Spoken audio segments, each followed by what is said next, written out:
If you had to guess which ancient civilization had the most powerful army, you might not guess ancient Egypt. But this African civilization was actually one of the mightiest empires of its time.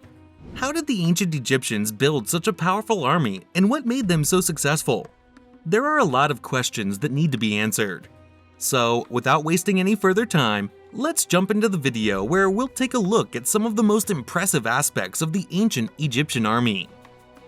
First, let's look at an interesting fact about the ancient Egyptian army. A new study has revealed that the ancient Egyptian army was more diverse than previously thought. The study, conducted by researchers at the University of Leicester, looked at the remains of soldiers who died in battle over 3,000 years ago. The results showed that the Egyptian army was made up of soldiers from all over the world, including Europe, Africa, and Asia. Ancient Egypt was one of the most powerful empires of its time. At the height of its power, ancient Egypt controlled a massive territory that extended from modern-day Libya to the Sinai Peninsula. Ancient Egyptian soldiers were some of the best trained and most feared warriors in the ancient world.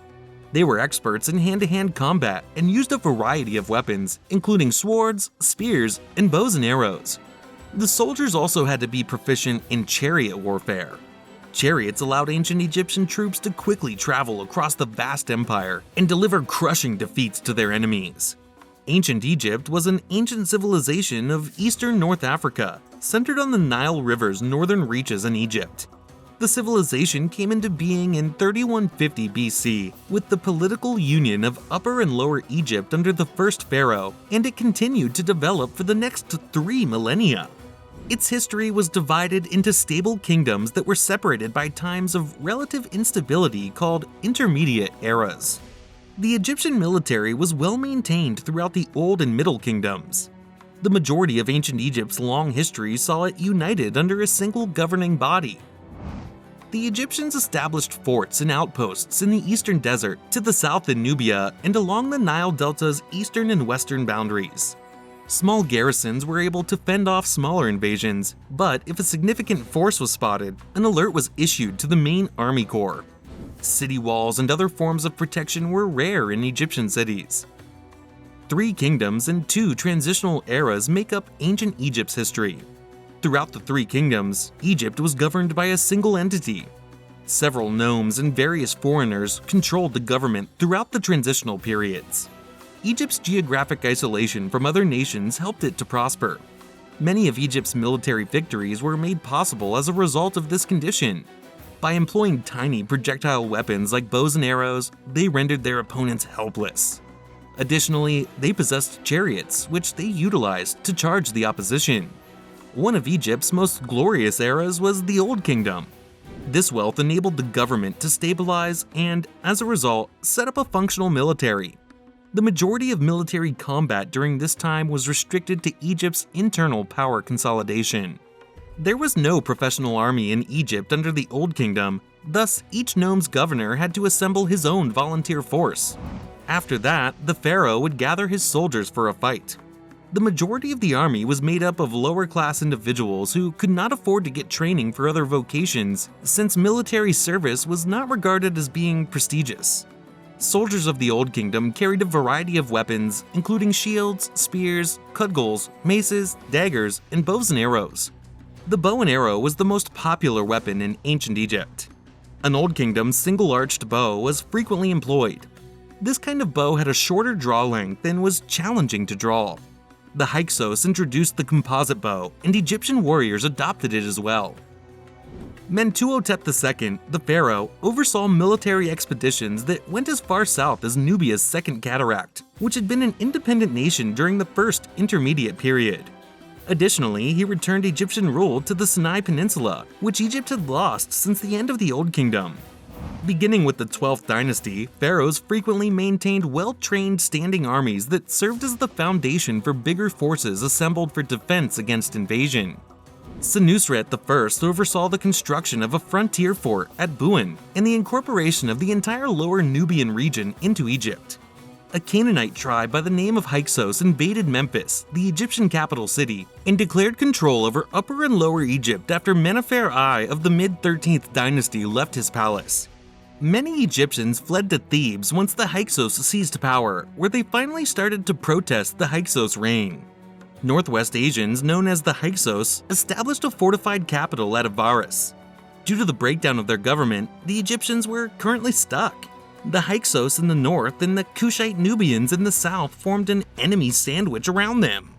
The military of Egypt saw significant development during this time.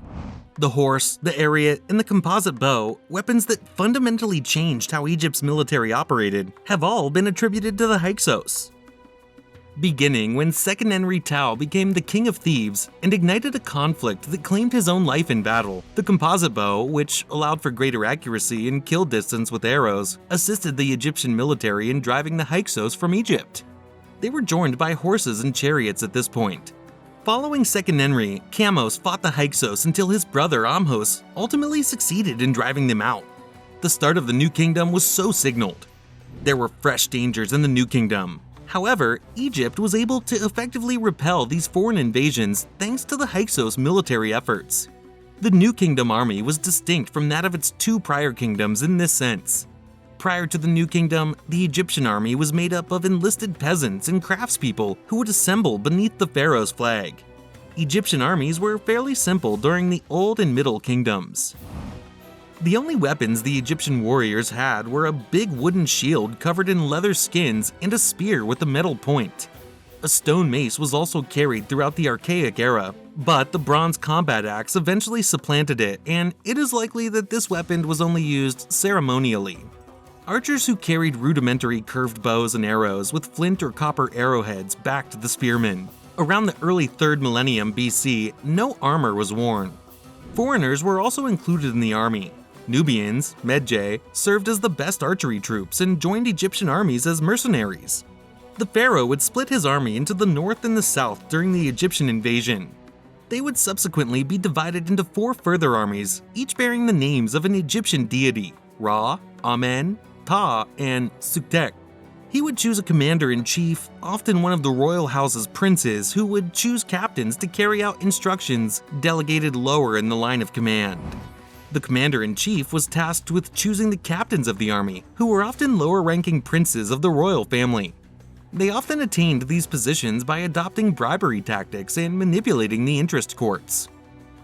The level of education each candidate had was also a significant consideration when selecting officers and captains. Most officials had advanced degrees and were diplomats. Mercenaries who had been trained alongside them as one of their own but had never been a member of the local Egyptian military would later join forces with the split armies after gaining the formal rank.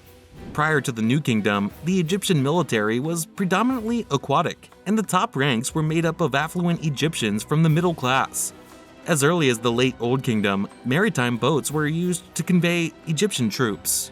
The fleet was quite advanced by the later Intermediate period and employed intricate maritime maneuvers, notably as during Kamose's battle against the Hyksos in the harbor of Avaris about 1555 to 1550 BC. This brings us to the end of the video. We hope you enjoyed it, and we'll see you in the next one.